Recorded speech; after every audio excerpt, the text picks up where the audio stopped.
السلام علیکم ورحمۃ اللہ وبرکاتہ۔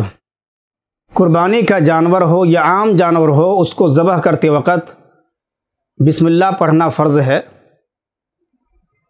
دعائے قربانی کے احادیث کے اندر مختلف صیغے وارد ہوئے ہیں، ان میں سے کوئی بھی ایک پڑھ لیں گے تو کافی ہو جائے گا۔ جیسے ایک دعا بسم اللہ واللہ اکبر ہے، اگر کوئی یہی دعا پڑھ کر کے بسم اللہ واللہ اکبر کہہ کر کے قربانی کے جانور کو ذبح کرتا ہے تو یہ کافی ہے۔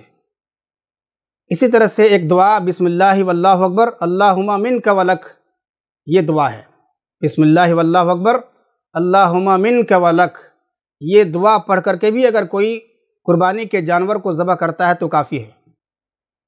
اسی طرح سے ایک اور دعا ہے بسم اللہ واللہ اکبر اللہم تقبل من، بسم اللہ واللہ اکبر اللہم تقبل من، یہ دعا ہے۔ لیکن من کے بعد اگر اپنی طرف سے قربانی کر رہے ہیں تو من نہیں کہنا ہے، اور اگر دوسرے کی طرف سے قربانی کر رہے ہیں تو اس کا نام لینا ہے۔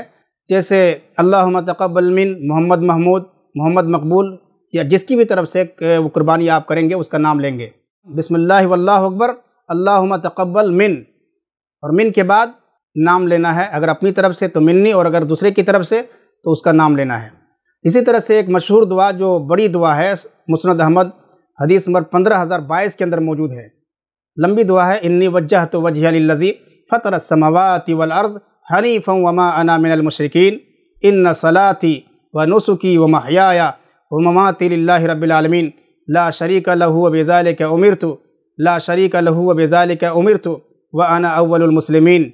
بسم اللہ واللہ اکبر اللہم منک ولک اللہم تقبل من، یہاں پر بھی اللہم تقبل من کے بعد اگر اپنی طرف سے کر رہے ہیں قربانی تو من نہیں کہنا ہے، دوسرے کی طرف سے کر رہے ہیں تو اس کا نام لینا ہے۔ تو یہ دعائیں ہیں، ان دعاؤں میں سے کوئی بھی ایک دعا آپ پڑھ کر کے قربانی کا جانور ذبح کر سکتے ہیں۔